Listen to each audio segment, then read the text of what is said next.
अस्सलाम वालेकुम रहमतुल्लाहि व बरकातहू। दोस्तों उम्मीद करता हूँ सब ठीक होंगे। कैसर अहमद राजा साहब की एक वीडियो मेरे सामने आई, एक छोटा सा क्लिप आया। पूरी वीडियो उन्होंने शायद यूट्यूब पे अपलोड की है, लेकिन उसको मैंने पूरा नहीं देखा।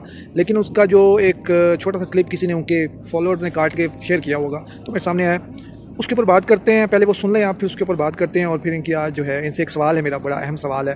हो सकता है उनका कोई फॉलोअर शायद मुझे रिप्लाई कर दे, वो तो शायद नहीं सुनेंगे या देखेंगे भी नहीं, उनके पास जवाब होगा भी नहीं। तो क्योंकि हकीकत परस्त जो लोग हैं उनका पता लग जाता है। अगर हकीकत परस्त हुए तो वो इस तरह का जवाब दे सकते हैं, लेकिन मुझे नहीं देंगे।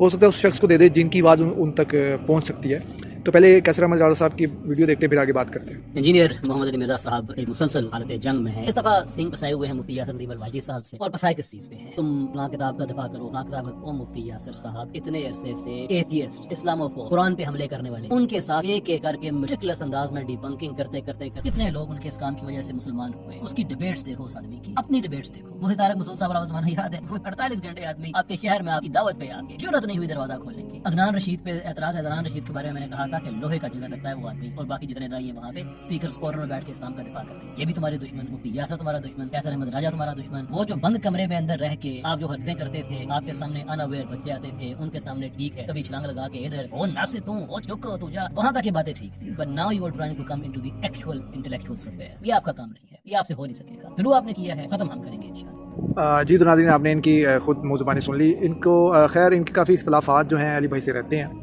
और उसके वक्तन रिप्लाई भी अली भाई करते रहते हैं। और अगर ये जैसे ये दावे कर रहे हैं कि हम लोग बहुत अच्छा काम कर रहे हैं, हम लोग बहुत अरसे से काम कर रहे हैं, जो भी इनके जो पार्टनर्स हैं, टीम मेंबर्स हैं, जो ये इकट्ठे एक यूट्यूब पे जिनका इत्तेहाद है इनका, अगर ये लोग अच्छा काम कर रहे हैं, तो मैंने कैसर अहमद राजा साहब के थ्रू किसी को भी नहीं सुना, बल्कि कोई बंदा मुझे नहीं मिला जो कैसर अहमद राजा साहब से इंस्पायर होके अली भाई को छोड़ चुका हो, और वो रफ़ली दैन छोड़ चुका हो, और वो दोबारा मज़ारों पे जाना शुरू कर दिया उसने, या उसने दोबारा पीरी मुरीदी में पड़ गया हो।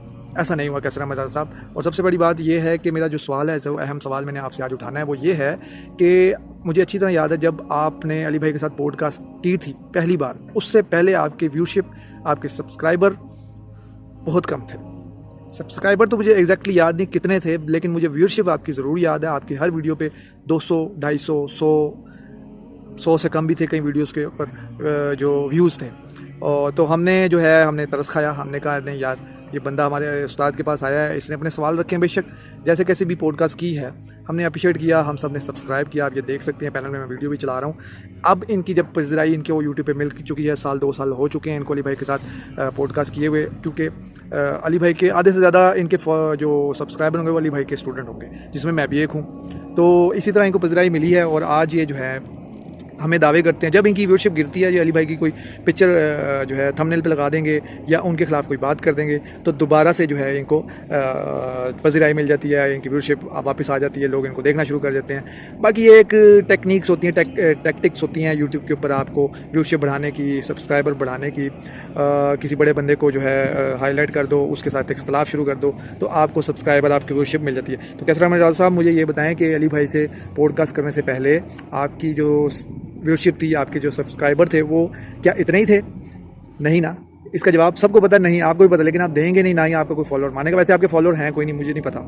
आपको वो ज़्यादा से ज़्यादा हम लोग ही सुनते हैं कि यार अब इन्होंने कौन सी पक्ष छोड़ी है, अब इन्होंने कौन सा दावा कर दिया। ठीक है, तो इसी के साथ इजाज़त दीजिए। जज़ाकल्लाह खैर। हकीकत को अपनाएं, हकीकत परस्त बने। अगर आप हकीकत परस्त हैं तो माने कि जी हाँ, इंजीनियर के बाद ही मुझे पज़िराई मिली है, और आज मैं उसी के ख़िलाफ़ हो गया हूँ। ठीक है, हम ये नहीं कहते कि आप उनकी गलत चीज़ें हाईलाइट ना करें, उनसे गलती भी हुई होगी, उनकी गलत चीज़ें हाईलाइट भी अब करें, हम खुद भी करते हैं। लेकिन जो चीज़ आपको समझ ही नहीं आ रही और आप उसको कहें ये गलत है, तो उस पर तो ज़ाहिर सी बात है खिलाफ हम करेंगे ना। फॉर एग्जांपल, आपने कभी किसी को दाढ़ी ना देखी हो, तो आप कहें जी इस बंदे ने दाढ़ी क्यों बढ़ाई हुई है, तो ये तो गलत चीज़ है। तो आपको जब दाढ़ी का पता ही नहीं होगा, मतलब एग्जांपल दे रहा हूँ मैं, कुछ चीज़ें ऐसी हैं जिसको आपको पता ही नहीं है, आपका नॉलेज नहीं है वहाँ तक, और आप कहें जी इस बंदे ने तो ये बात कर दी, ये तो है ही गलत। पहले आप अपना नॉलेज उस हिसाब से रखें और छोड़ दें कॉम्पिटेंसी इंजीनियर की है या नहीं है, अपनी देखें आपकी कॉम्पिटेंसी क्या है। अगर इंजीनियर जो बात करे उसकी तहकीक कर लें। कई चीज़ें आपकी ऐसी हाईलाइट, आप एक्सपोज हुए हैं, आपने पूरी वीडियोस बना दी, पूरे टॉपिक बना दिए। फिर जब इंजीनियर मोहम्मद अली मिर्ज़ा भाई के जो उस्ताद मोहतरम के अली भाई के जो स्टूडेंट्स हैं, दीगर मेरे भाई हैं, उन्होंने जब आपको रिप्लाई किया है तो आपको एक्सपोज करके रख दिया। ठीक है, तो इसी तरह इजाज़त दीजिए। जज़ाकल्लाह खैर। अस्सलाम वालेकुम रहमतुल्लाहि व बरकातहू।